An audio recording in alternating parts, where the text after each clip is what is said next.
In this episode, I meet a mountain man mastering the art of rice pudding. Avi, I'm so happy I found you. Like, this is what this journey's been about. And I wind my way to the Black Sea in search of a much-loved fish. If I want to find out where this Hamsi's from, I'm going to have to head out into the water. I'm on a journey to discover the origins and secrets of Turkish cuisine.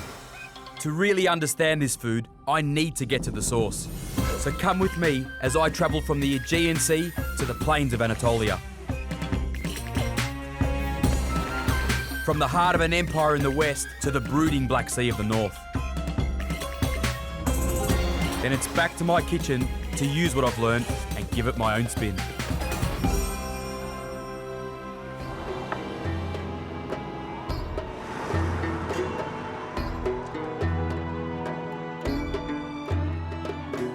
I'm on my very own epic adventure, travelling all the way from the Mesopotamian plains in the south of Turkey to its northernmost extremes. I'm now heading north to the Black Sea town of Trabzon. But first, I have to make it through the Pontic Mountains in northern Anatolia. With peaks almost 4,000 metres high, these massive mountains have always been a buffer for settlements along the Black Sea. So culinary traditions here have developed in isolation.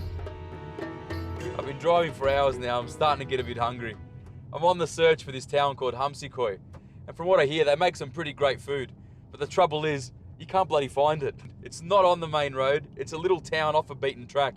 But I'm hoping driving through these windy roads is worth it.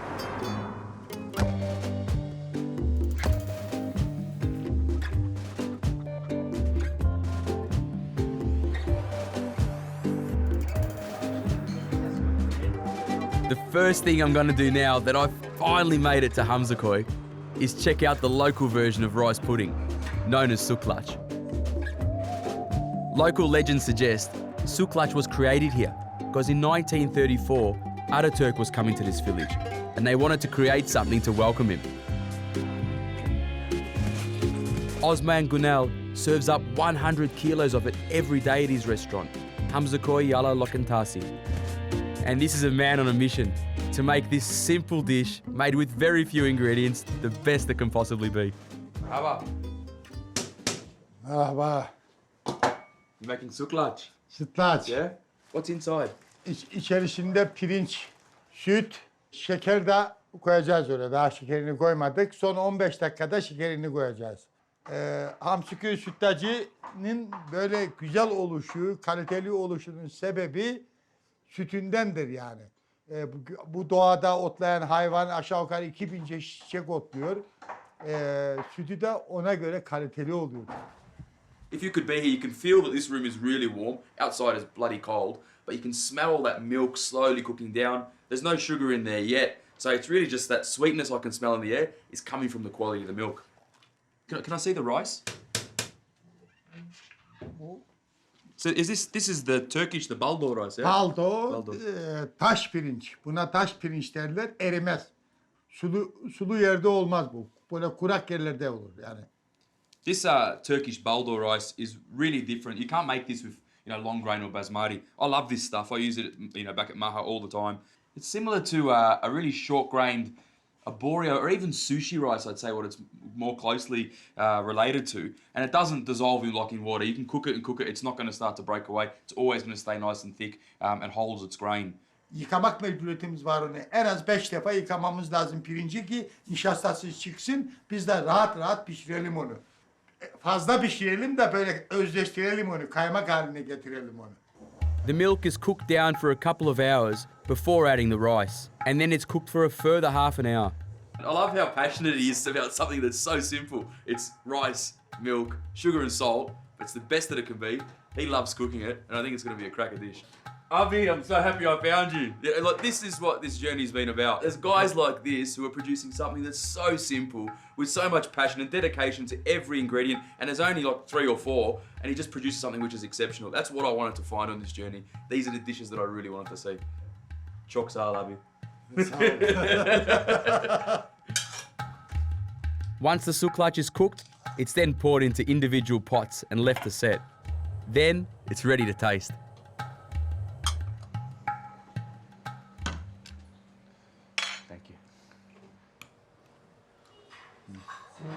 How do I describe something so simple but so beautiful? I suppose the rice is the key thing. The grain is really soft to the point where you think it would be overcooked. But because it's that Balo rice and it holds together, you can still taste every single grain of rice. The milk is really reduced and creamy, and you can taste that it's good milk. Awesome dessert. And with dessert nearly over, it's time to check out what else this mountain town has to offer. In the local cafe, or Cafe Ive, where all the men are gathered, I've been told to look out for the tallest and skinniest guy here.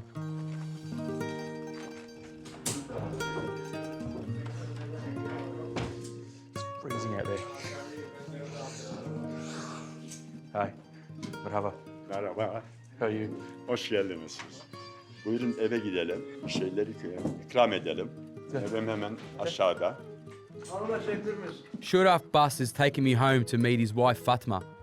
She's going to show me how to make another hearty mountain dish called koymak. Hi. Hi. İşim Fatma, şey. Hi, Fatma. Buyur. First up, Fatma's going to make some cornbread to go with the koymak. And she gets straight into it by mixing some fine ground polenta with a dash of water. Bak bu benim kendi misirim. Ovdum, değirmene yolladım. Öğüttü, yedirdiler. Ben kendim şimdi bundan ekmek yapıyorum.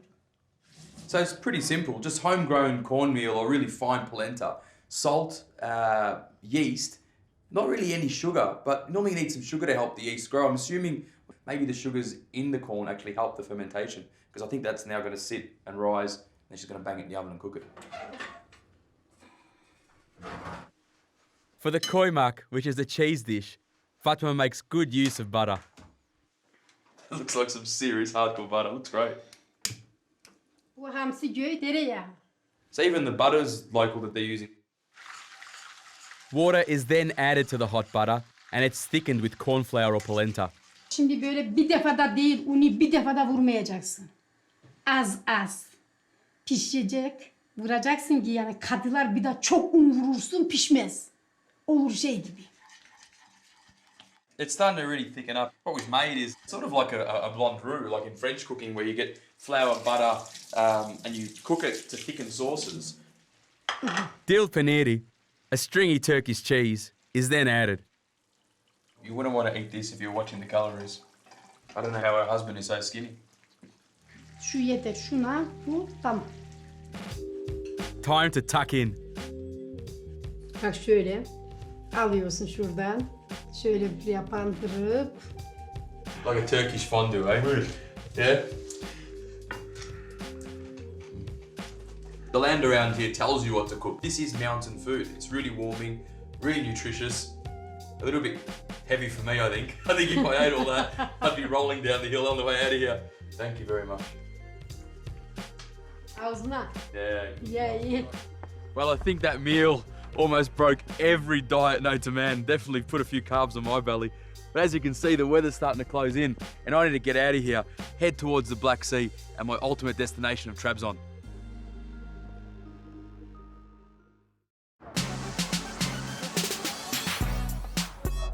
I've wound my way through the Pontic Mountains to the Black Sea port town of Trabzon, in the north of Turkey.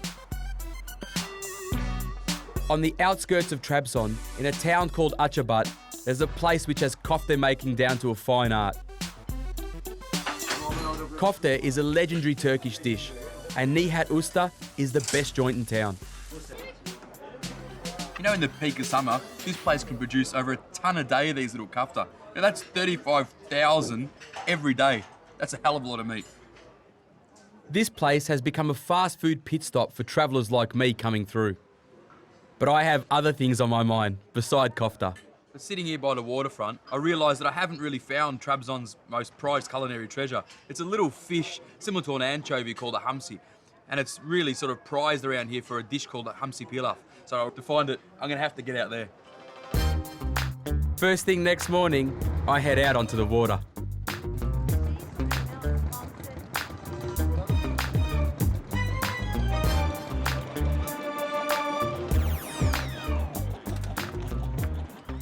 You know, if there's one thing I hate more in this world than being up early, it's being up early and being stuck on a tiny, dingy, stinky little fishing boat. But if I want to find out where this Hamsi's from, I'm going to have to head out into the water.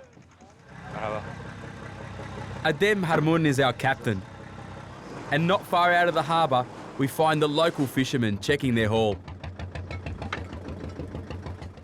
Now, the way that they catch these fish is they throw out some nets overnight. Then the guys get here at first light, pull up the nets, and hopefully there's a bit of a catch. But those little fish that they're pulling up, they don't look like Hamsi to me. Are they Hamsi? Şu an mezgit avcılığı, mezgit barbun. The Hamsi is a migrating fish, caught here in large numbers late in the year. And I might be just a little bit too early. Hamsi mevsimi Kasım ayında başlar. Hamsinin iyisini Kasım ayında yemeye başlar. Çünkü kar suyu tabiri caizse kıçına vuracak. So, looks like my amazing start to the morning, getting up early on this boat, was actually for nothing. I've got here to the Black Sea looking for these Hamsi. I thought this would be the place that we found them, but there's no fish to be found. I'm going to head back inshore and see if I can work out what to do next.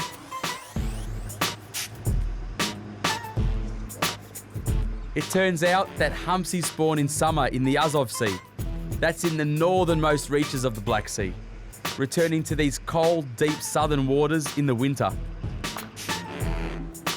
Thanks, mate. But the guys on the trawler told me that it's worth checking at the market to see whether any of the other fishermen managed to reel in a Hamsi or two. I'm meeting Trabzon matriarch Ece Berkum and her granddaughter Ezce at the local markets to see if we can find the elusive fish. Ece is known for making the best Hamsi Pilav in town. How are you going? Hi. How are you? I'm fine, and you? Thanks for meeting me here. You know, I've been looking for Hamsi all morning. I went out on a boat and I thought that we'd find some, but there was nothing around and they told me it's out of season. Aslında bu sezonda bazı gelir, bazı şu anda yok. Ama balıkçılar Marmara balıkçısı getirdi. Oh, awesome. Whereabouts? Let's find it. Yes, let's go. You show me where. Hamsi. Anneanne bunlar daha büyük değil mi? Evet, o daha büyüktü ama bu da büyük. We can still make the Hamsi Pilav though, yeah? Yapabiliriz. Yapabiliriz. And now I'm going to head up into the hills to see how Ece has mastered the art of making this fiddly but spectacular Black Sea dish.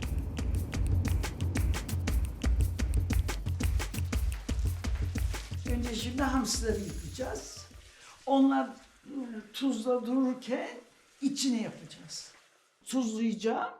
Buraya koyup süzecek. Is this a dish that you make all the time for your family? Evet, hamsi zamanları yaptığım yemek. And who taught you how to... Benim annem. For the filling, soaked pine nuts and currants are cooked with onions and rice. You know, a lot of people, when they're cooking onions, they cook them really quickly. And what she's doing, look, she's looking at the onions. She wants them to break down, get really sweet, which is going to bring all the flavour to the dish. While the rice is cooking, we can start the rather fiddly task of lining the pan with Hamsi fillets. So from what I can see, we're sort of lining this tin with all the Hamsi, tail side down, skin on the outside. And then we're going to place the rice inside, fold it up like a bit of a pie. Balıkların bu yanları mühim olan, kapanması için. Once the pan is coated in fish, the aromatic rice goes in. But now you can really smell it, you know, the sweetness of those, currants that are in there and that sweet onion is really put through a beautiful perfume into the rice. And it'll go great with the Hamsi. It's a strong fish, like a sardine or a mackerel. Once the pilaf is pressed into the tin, we start to cover the rice. But Ece and I have different ideas about presentation. Oh, what are you doing? You're messing it up. Yok, şimdi bırakacağım. Hiç pirinç kalmayacak. Hep balık olacak. Aferin, güzel yapıyorsun. I've cooked once or twice. Like all great family feasts, just one dish doesn't cut it. Ece is whipping up another home-cooked favourite, fırında patsi yeme, made from minced meat, chard and egg. After an afternoon in the kitchen, I can't wait to taste everything, especially that Hamsi Pilav. Oh, it looks good. It smells great. Thank you. Salata da vereyim mi tabaklarınıza arkadaşlar? Cansın, salata vereyim mi? Not bad. Ha. Not bad, she can cook. It's actually a really good dish. There's not many ingredients in there. You know, a little bit of onions, or a lot of onions, some pine nuts, currants, the rice and the fish. That's pretty much it. The flavour of the fish has gone all through the rice and it's still kept it really nice and sweet.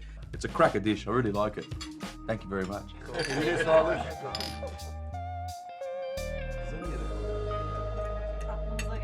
Hayır.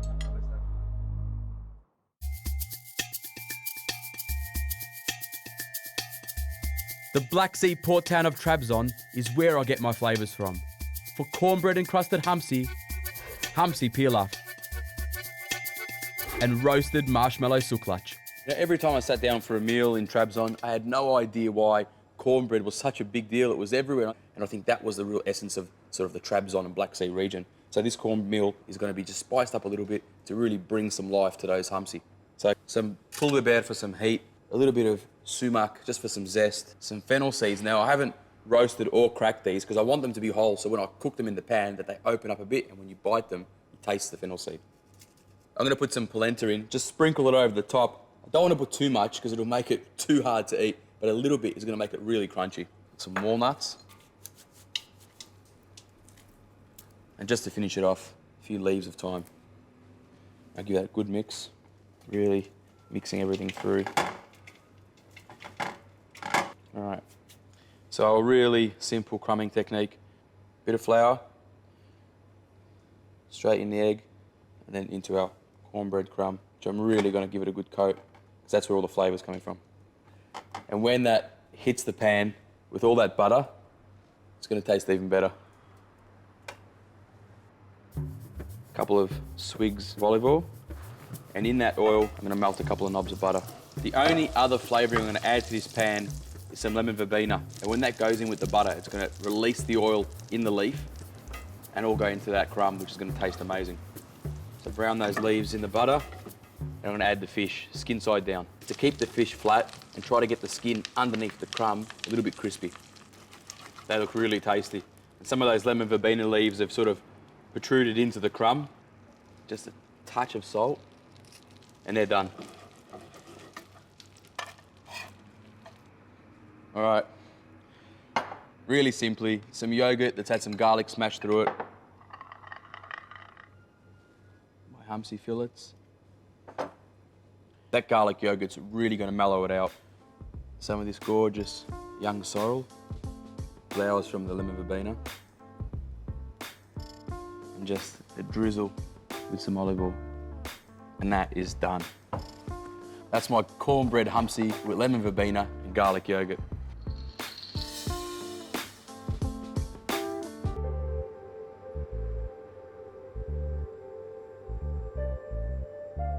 When they told me about this dish, Hamsi Pilav, I was a bit excited because it's one of my favourite dishes. And working with that lady, listening to her stories, was a really memorable experience. So I'm not going to mess with the dish too much. I'm just going to add my twist on it and see if I can actually pull it off.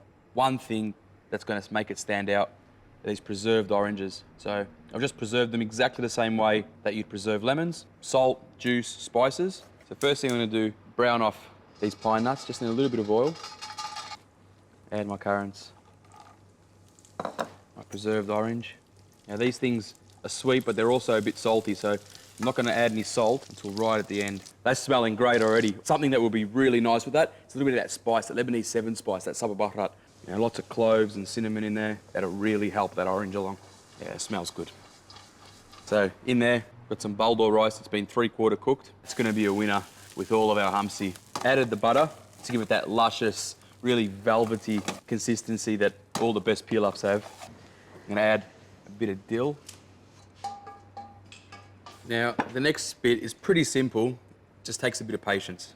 Touch of olive oil. Now, all you want to do, just like she did, is we want to layer that around, starting with the bottom. I want this thing to be crispy on the outside, and when I turn it out, I want it to sort of look like a pie, but I know the fish is going to shrink. I know that's a copper pan, and it might get really hot and fuse that fish together, or it might just turn it out and it might fall apart. So it's a bit of a gamble. I haven't done it before, just seen her do it. I know it's going to taste good anyway. And if it falls apart, I'm still going to eat it. Now I just have to fold it in. A couple of pieces over the top.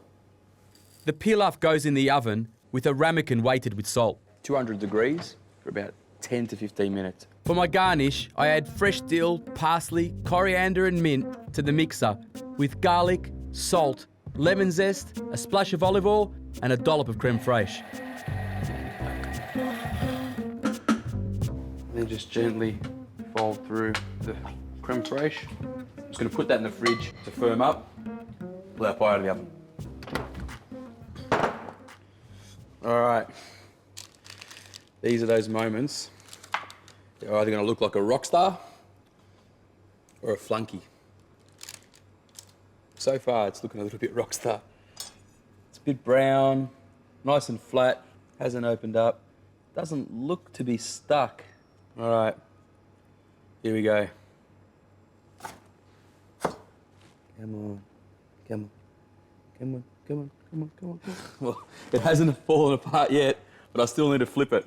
So, let's see how we go.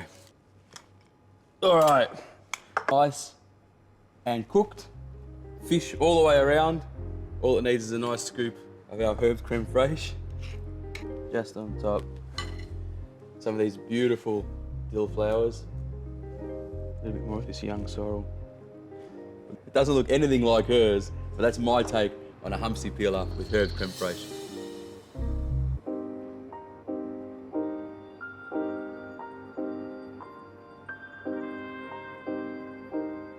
When we went up into the mountain and saw that bloke cooking the Sütlaç, that's exactly what I wanted to do. I'm going to try to make it halfway as good as his. It was amazing. So I'm going to give it a go. Pistachio crumble, sugar and butter, and I just want to cream those together until they become light and fluffy. All right. Then I add pistachio paste, flour, and whole pistachios, and whip. It's then pressed onto a tray and into the oven, 170 degrees for about 15 minutes. Milk's boiling, pot's cold, rice going in. I'm going to start adding that milk. I'm going to add a bit in the beginning and then slow it down as it starts to thicken. And again, I'm using that Turkish grain of rice, the Balo, short grain rice, really starchy, unwashed, because it's the starch on the rice that's going to thicken this thing up. This is a quick, cheats way of making Sütlaç. So just add the last little bit of milk. And now I want to add my sugar. And just to finish it off, I'm going to add a splash of rose water. If you add it towards the end of the process, it stays in there and that's what you want. So you just want to cook it until it almost falls back onto itself. That way you know it's going to set when you put it in the fridge. That's ready. So you pour it in the mould and get it into the fridge. Now for the ice cream. I toast some marshmallows and add them to creme anglaise and put it in the mixer.